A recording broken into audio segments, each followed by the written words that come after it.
you can buy something. I recommend you go out to a store that has them. Like a real pendulum. That you connect. I understand. I always that's talking to me. You could hang a ring on a chain. Mm-hmm. That will make a pendulum. So you and what is the percentage rate that you find that the pendulum really? 85%. Okay. I would say is accurate. It's about as accurate as when somebody comes to me to stop smoking.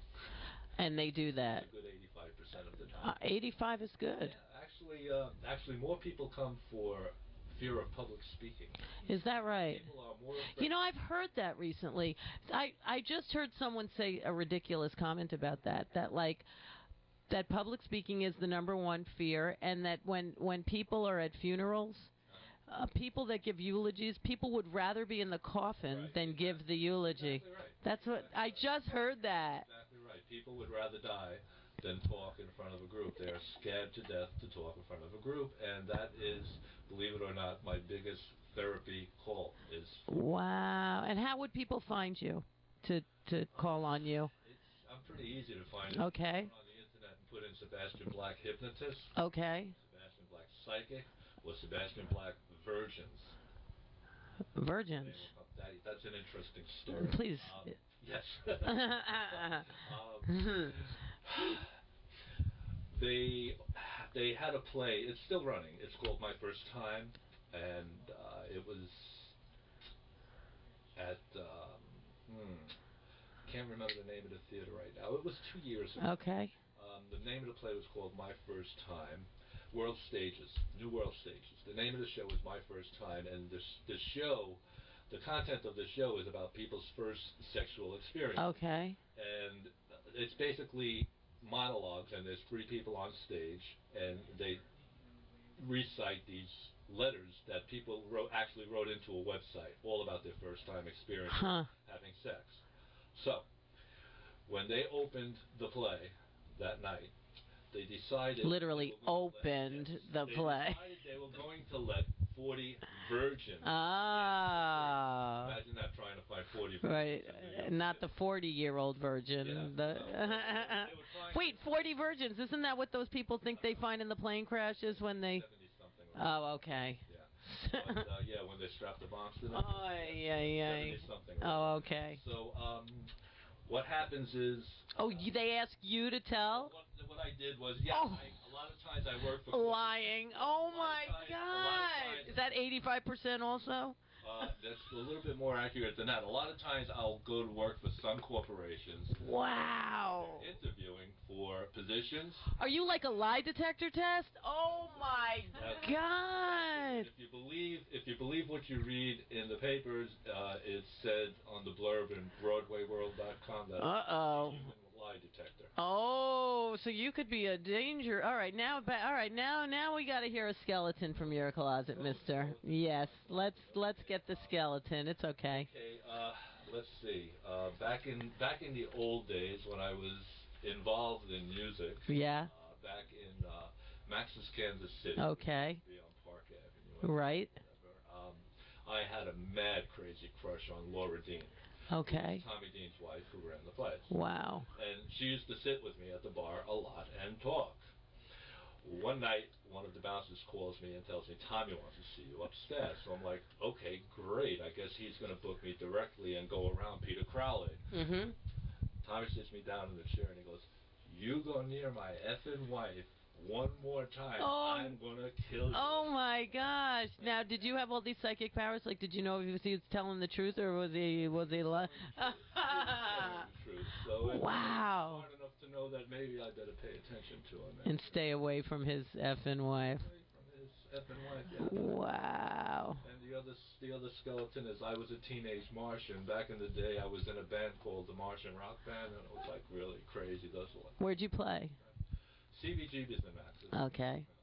So that's basically. So are you from New York? Yeah, from the Bronx. I was born in the Bronx, but I never really lived there. Where were you born? Which hospital? You know what? I don't know. Really? I don't know. Huh. Because it's not there anymore.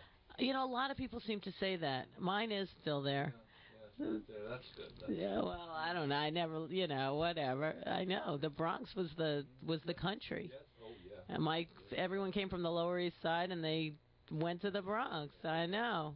Exactly. So is there anything else you'd like to say? Shout out. Sure. Let me first say hi to all my friends in the Rhode Island Paranormal Group. These are a group of people that go out and they do investigations when somebody has a haunting or a paranormal activity in their house. Oh, maybe you're the one to talk to, actually. So you definitely, I don't want to use the word believe, because it's more than believe. It's, that there are things. Without a doubt. That's what I'm saying. Yeah. I've never really shared this. I mean, I've told certain sporadic people, but my daughter and I had an experience once, and maybe you're someone who can really explain it the best way possible. Happened a really long time ago.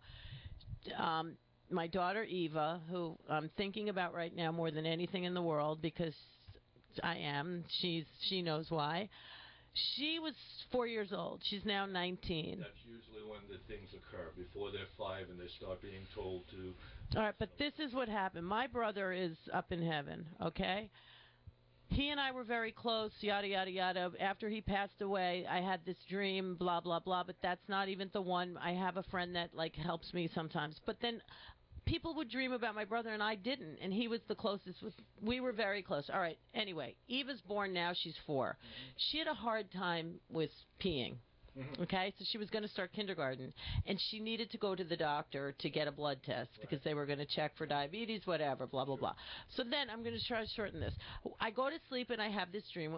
My brother is in my dream, clearer than anything, and he's standing in the foyer of my apartment, and he's just chuckling, like, and he's wearing, this mustard color shirt, all right? And he's just standing there, and I'm like, his name was Richard, but we called him Dickie, and it was like, Dickie, how do I know this is like a dream? Is it a dream or is it really you? And he kept laughing like, it's me. Ask me anything you want. So then I was even in the dream saying, but if I ask you anything you want, this is my dream. So how do I know that I'm not answering it? And he would chuckle, and I said, I want to ask you something that I know only you and I know the answer to, but still it's my dream. And I still might not be, I can make it up because I know only you and I know. And he was just saying, ask me anything you want. So I was asking him things, and he was answering me. Then he told me this incredible thing, and I was just like, and I'm telling you, it's happening still today. But yet, then in it, he was like, and Eva's fine. And then he says, after this whole thing, I don't know how long it was, he says, and I'm going to prove to you that this is me, because in the morning I'm going to leave you a present on the dining room table. And that was it. I wake up in the morning. I totally forgot I even had this dream. Didn't remember one thing about it. My little 4-year-old Eva comes bouncing in and says, Mommy, I saw Uncle Dickie in 2 places this morning. And then immediately the entire thing came back to me and never has left my mind ever since. I remember every single second of it. She saw him in the doorway where he was standing in the dream, wearing what he was wearing. She saw him. He was dead before she was born. Right. And then she saw his head on the dining room table. And she said, and I was just like, wow, she never met him before. I said, was it scary? She's like, not at all. It wasn't scary. I saw Uncle Dickie in 2 places. And she was just like, and she was fine. Her blood test was fine. Now, we always think of this, like, I know he watches over this child.